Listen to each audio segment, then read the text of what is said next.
A redneck family is visiting a big city for the first time. They're walking around a mall, amazed by everything they see. The father and son are strolling while the wife shops. They're in awe, but especially fascinated by two shiny silver doors that open and close on their own. The boy asks, "Pa, what's that?" The father, never having seen an elevator before, scratches his head and replies, "Son, I don't know. I've never seen anything like that in my life. I ain't got a clue what it is." While they're watching, a large old lady in a wheelchair rolls up to the moving doors and presses a button. The doors open and the lady rolls into a small room. The doors close and the boy and his father stare as a set of numbers above the doors light up sequentially. They keep watching until the numbers reverse and the doors open again. Out steps a stunning, voluptuous 24-year-old blonde woman. The father, still wide-eyed, whispers to his son, "Boy, go get your mama." A man woke up feeling deeply regretful after a heated argument with his wife the night before. As he looked around, he saw the crate of beer bottles that had been the cause of the dispute. In his frustration, he took the crate outside and began smashing the empty bottles one by one against the wall. He smashed the first bottle and shouted, "You're the reason I fight with my wife." He smashed the second bottle and yelled, "You're the reason I don't spend enough time with my children." He smashed the third bottle, crying out, "You're the reason I can't find a decent job."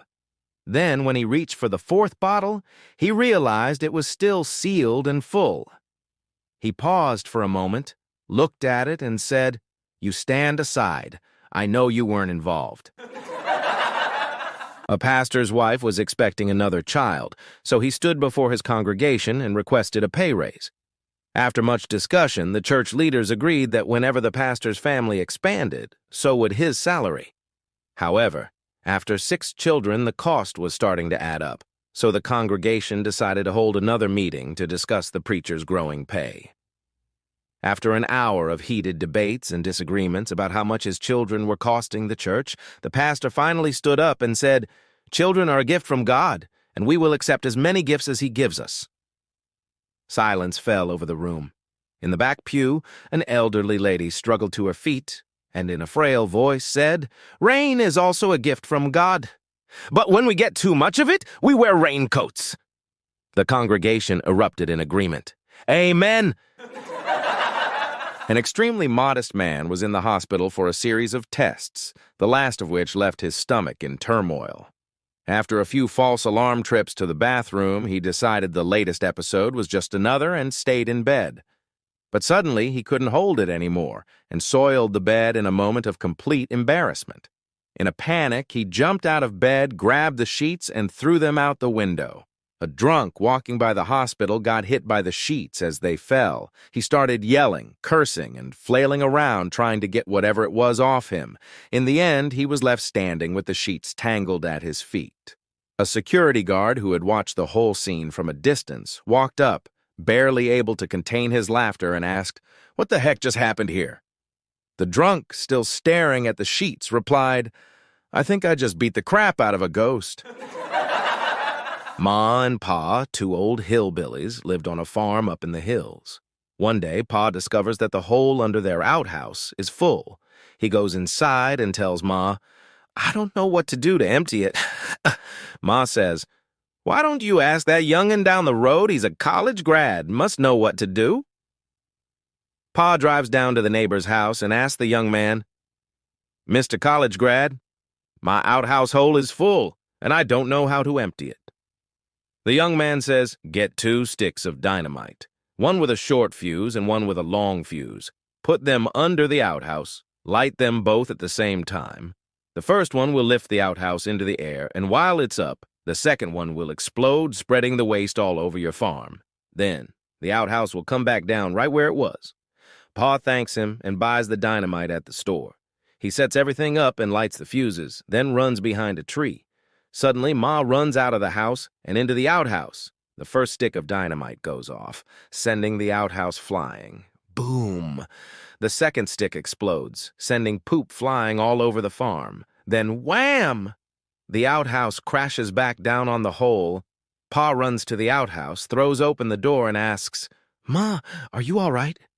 Ma pulls up her panties and says, "Yeah, but I'm sure glad I didn't fart in the kitchen."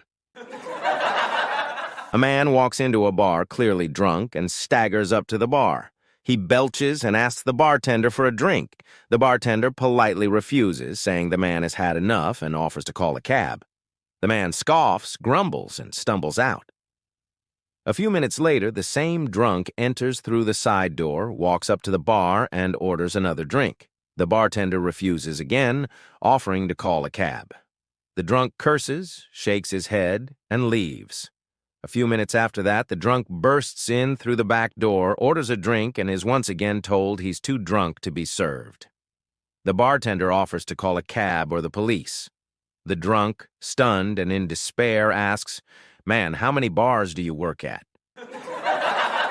One day, a man ran into his wife's first husband after a bit of tension between them. The first husband, with a bit of sarcasm, asked, "So how does my used woman feel?" The second husband, without hesitation, smirked and replied, "Well, after the first 2 inches, she was practically brand new." Last week, we took some friends to a new restaurant and noticed that the waiter who took our order had a spoon in his shirt pocket. It seemed a little strange. When the waiter brought our water and cutlery, I noticed he still had the spoon in his pocket. Then, looking around, I saw that all the staff had spoons in their pockets. When the waiter returned to serve our soup, I asked, "Why the spoon?"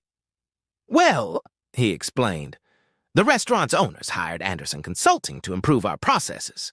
After several months of analysis, they concluded that the spoon is the most frequently dropped piece of cutlery.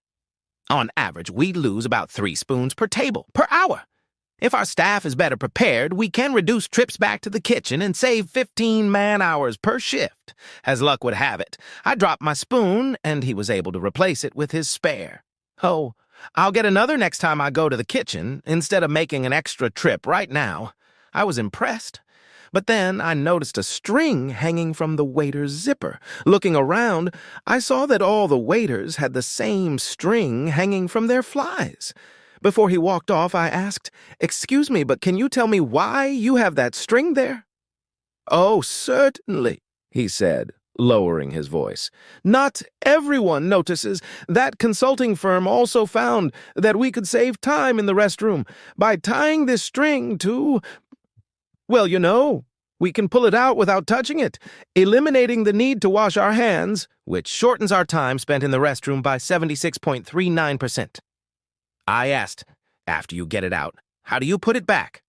He whispered, "Well, I don't know about the others, but I use the spoon." On the outskirts of a small town, there was a big old pecan tree just inside the cemetery fence. One day, 2 boys sat under the tree, dividing up the nuts. "One for you, one for me, one for you, one for me," said one boy as several nuts rolled toward the fence.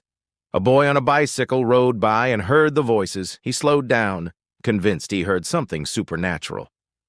"Satan and the Lord are dividing souls," he exclaimed. He rode off to find an old man walking with a cane and told him what he'd heard. "Come see for yourself," the boy insisted, dragging the man to the cemetery. They stood by the fence, listening to the voices. "One for you, one for me, one for you, one for me." The old man whispered, "Boy, you're right. Let's see if we can catch a glimpse." They peered through the bars, but couldn't see anything. As they clutched the fence, the voices continued. "One for you, one for me, that's all. Now let's grab those nuts by the fence and we're done." The old man then took off running, leaving the boy behind. By the time the boy caught up, the old man had a good half-mile lead.